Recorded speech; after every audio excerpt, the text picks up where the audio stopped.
My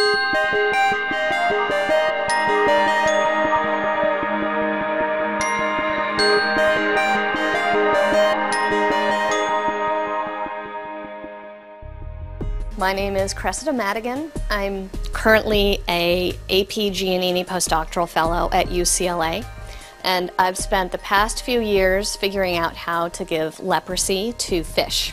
I began this project in part because of my parents, who are both art historians. So I grew up hearing a lot about the Roman Empire and the European Middle Ages. And one of the things that I always thought was fascinating about these advanced cultures was how easily they could be crippled by epidemics of infectious disease. These diseases affected nearly every aspect of society, from politics to the outcomes of wars, and so they had a huge impact on European history. But in many cases, we still don't understand how these diseases work. So leprosy is a perfect example of this. This is an illustration from a 14th century medical manuscript showing a leprosy patient seeing their doctor. You can see the patient has these characteristic lesions on their face. And the text of the manuscript says, the way you figure out if your patient has leprosy is you take a needle and prick the skin lesions. And if the patient can't feel the lesions, then you know they have leprosy, because this is the only skin infection that damages nerves. But today, 700 years later, we still don't understand how leprosy damages nerves. My hypothesis is that the immune response to the leprosy bacteria contributes to nerve damage. So to test this hypothesis, I needed a way to visualize interactions between the nervous system and the immune system during leprosy infection. But no model existed for me to do that. So I tried infecting the larvae of zebrafish. So I infected this fish with fluorescent leprosy bacteria, which are the white dots that you can see. This is an image of a living zebrafish larva. It's about 1 millimeter long, and it's optically transparent. So that means we can watch the behavior of individual cells. That's an incredibly powerful advantage.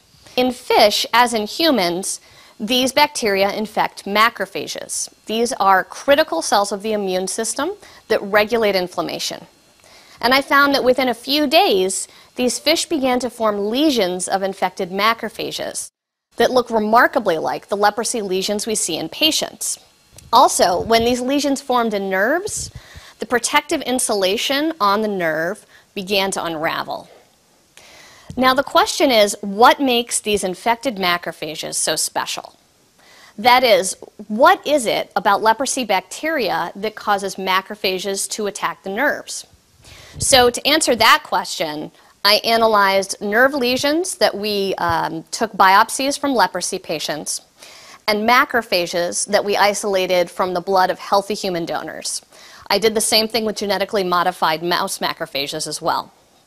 And I found that when the macrophages detected a particular fat molecule that only leprosy bacteria make, they responded by secreting a natural antibiotic called nitric oxide.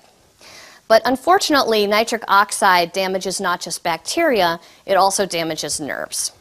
However, I can prevent nerve damage in the fish if I get rid of either the nitric oxide or the macrophages. These findings suggest that macrophages direct a misguided inflammatory response that damages nerves.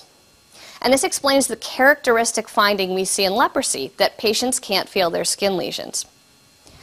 But this work also identifies a surprising connection between leprosy and a much more common disease, multiple sclerosis. Because nitric oxide damages nerves in multiple sclerosis as well. And so even though I'm studying an ancient infectious disease, what I'm learning has the potential to benefit not just leprosy patients, but those with more common neuroinflammatory conditions as well.